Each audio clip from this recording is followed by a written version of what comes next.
जय श्री कृष्णा। राधे राधे जी। आप सबका आपके अपने सुनीता भक्ति चैनल में हार्दिक स्वागत करती हूँ। भगवान भोलेनाथ आपकी समस्त मनोकामनाएं पूर्ण करे। तो आइए भक्तों, आगे के फाल्गुन मास के कथा अध्याय को प्रारंभ करते हैं। फिर उसके बाद ब्रह्मा जी बोले, शांत स्वरूप सर्वत्र व्यापक पर ब्रह्मा परमात्मा भगवान रुद्र को मैं नमस्कार करता हूँ, जिनके मस्तक पर जटाजूट है और जो ज्योतिर्मय महेश्वर हैं, उनको मैं नमस्कार करता हूँ। हे भगवान, आप जगत की सृष्टि करने वाले प्रजापतियों के भी संरक्षक हैं। आप ही सब का धारण पोषण करते हो और आप सबके परपिता मैं हैं। आप ही रुद्र, महान नीलकंठ और वेदा भी है। आपको नमस्कार है। यह संपूर्ण विश्व आपका ही स्वरूप है और आप ही इसके बीज है। तो इस जगत को आनंद की प्राप्ति कराने वाले भी आप ही हैं।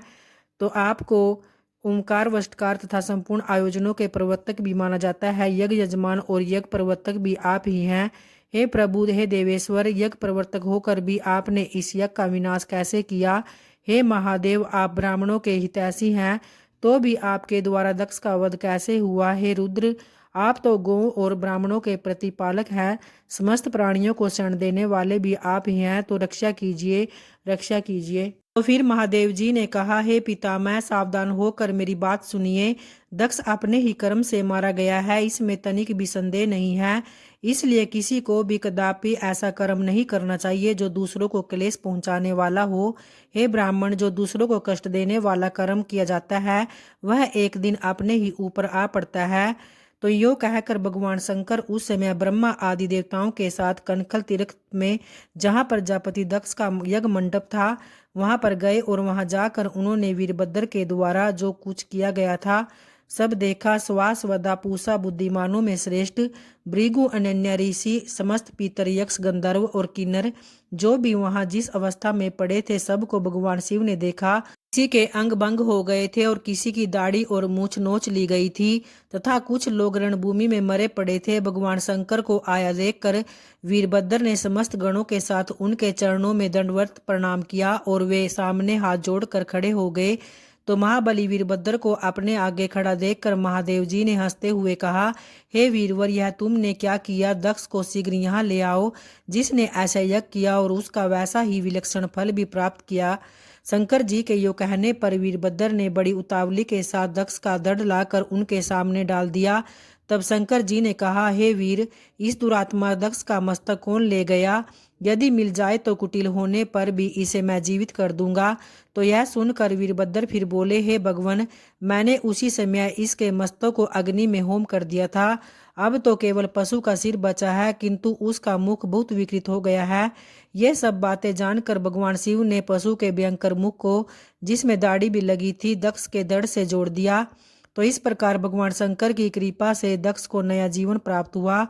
तो दक्ष अपने सामने भगवान रुद्र को उपस्थित देखकर लज्जा से गड़ गए और उन्होंने लोक कल्याणकारी भगवान शंकर के चरणों में मस्तक झुकाकर उनका स्तवन किया। फिर उसके बाद दक्ष बोले, सबको वर देने वाले सर्वश्रेष्ठ देव भगवान शंकर को मैं प्रणाम करता हूँ।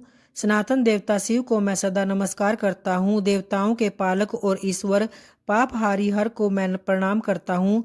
जगत के एकमात्र बंधु शंभु को मैं नमस्कार करता हूँ, जो संपूर्ण विश्व के स्वामी, विश्व रूप सनातन ब्रह्मा और स्वात्म रूप है।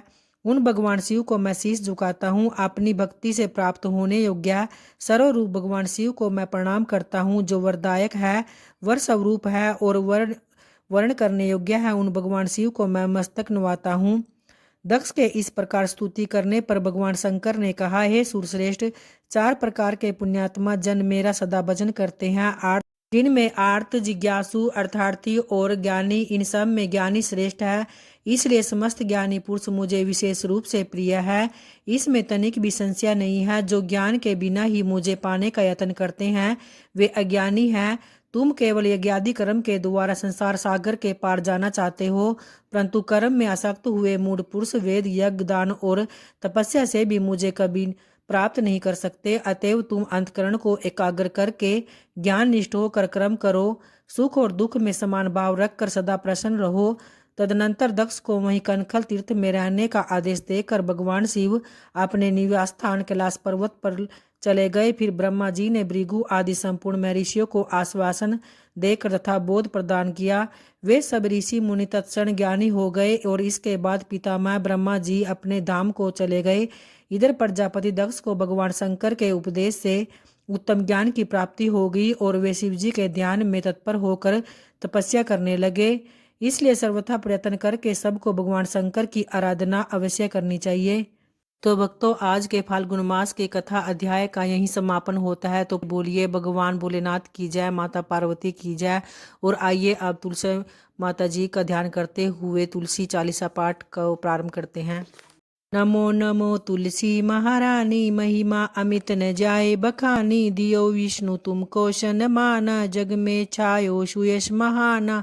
विष्णु प्रिया जय जयति भवानी, तिहु लोक की हो सुख खानी। भगवत पूजा कर जो कोई, बिना तुम्हारे सफल न होई। जिन घर तव नहीं होए निवासा, उस पर कर ही विष्णु नहीं बासा। करे सदा जो तव नित सुमिरन, ते ही के काज होए सब पूरन।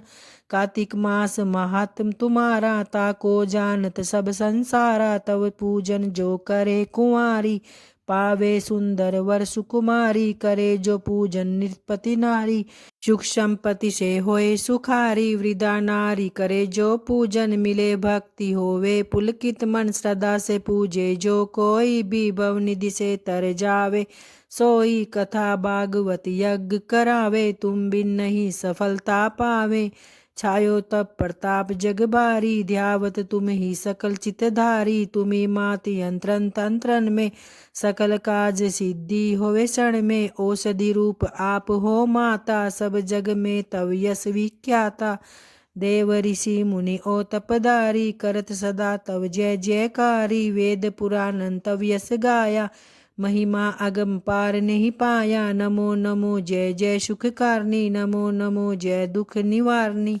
नमो नमो सुख संपत्ति देनी, नमो नमो अग काटन छेनी। नमो नमो भक्तन दुख हरनी, नमो नमो दुष्टन मद छेनी। नमो नमो जय कुमति नसावनी, नमो नमो जय सुख उपजावनी। जयति जयति जय तुलसी माई, ध्याऊं तुमको शीश नवाई। निज जन जानी मोहि अपनाओ, बिगड़े कारज आप बनाओ। करु विनय मैं मात तुम्हारी, पूर्ण आशा करु हमारी। शरण चरण कर जोरी मनाऊं, निस दिन तेरे ही मैं गुण गाऊं। करूं मात अब यह मुँह पर दाया, निर्मल होए सकल मम काया। मंगू मात यह अब वर दीजे, सकल मनोरथ पूर्ण कीजे।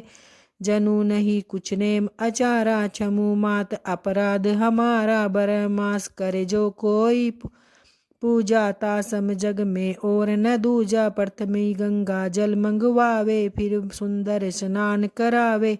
चंदन अक्षत पुष्प चढ़ावे, धूप दीप नैवेद्य लगावे। करे आचमन गंगा जल से, ध्यान करे हृदय निर्मल से। पाठ करे फिर चालीसा की, स्तुति करे मात तुलसा की। यह विधि पूजा करे हमेशा, ताके तन नहीं रहे कलेसा। करे मास कार्तिक का साधन, सोवे नित पवित्र सिद्ध हुई जाई। है यह कथा महासुखदाई, पढ़े सुने सो भव तर जाई। तुलसी मैया तुम कल्याणी, तुमरी महिमा सब जग जानी। बावन तुझे मानित ध्यावे, गा गा कर माँ तुझे रिजावे। जय तुलसी मैया की।